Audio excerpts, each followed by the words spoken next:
নমস্কার বন্ধুরা। তো আজকে আমি কচুর পাতার ডাল রান্না করব।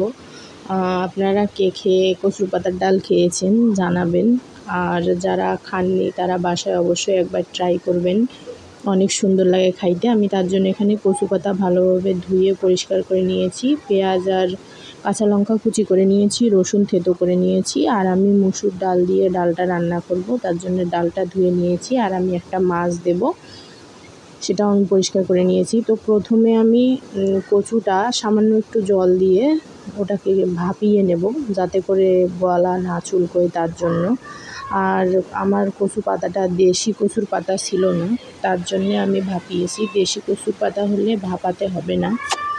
তো কচুটা ভাপিয়ে নেওয়ার পর কড়াইয়ে সামান্য একটু তেল দিয়ে পেঁয়াজ কুচি আর কাঁচা লঙ্কা কুচি দিয়ে ভালোভাবে ভেজে আমি ডালটা দিয়ে দেব। ডালটা ভাজা হয়ে গেলে ভাপিয়ে রাখা কচুটা দিয়ে ধনেপাতা দিয়ে সুন্দরভাবে কষিয়ে আমি এখানে প্রেসারে দিয়ে দেব সিদ্ধ করার জন্যে। তো প্রেসারে দিয়ে এই যে আমার সিদ্ধ হয়ে গেছে। আপনারা চাইলে কাঁচা লঙ্কা বেটেও দিতে পারেন, শুকনো লঙ্কার গুঁড়িও দিতে পারেন, কিন্তু কাঁচা লঙ্কা দিয়ে রান্না করলেই স্বাদ বেশি ভালো হয়। তো এখানে এই যে আমি তারপর ঘুটনি দিয়ে ঘুটে নিলাম, হলুদ দিয়ে দিলাম, আগে আমি হলুদ দিইনি। আর এখানে গরম জল করে রেখেছি, গরম জল দিয়ে দিয়েছি। আর দিয়ে আমি যেরকম মানে পাতলা বা ভারী করব সেই অনুপাতে আমি গরম জলটা দিয়ে দিয়েছি। আর এখানে আমি মাছটাও ভেজে নিয়েছি। এখন আমি মাছটা ডালের মধ্যে দিয়ে ডালটাকে ভালোভাবে ফুটিয়ে নেব।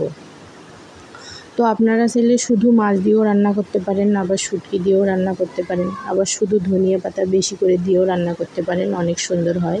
যেটা দিয়ে রান্না করবেন সেটা দিয়ে খাইতে সুন্দর হয়।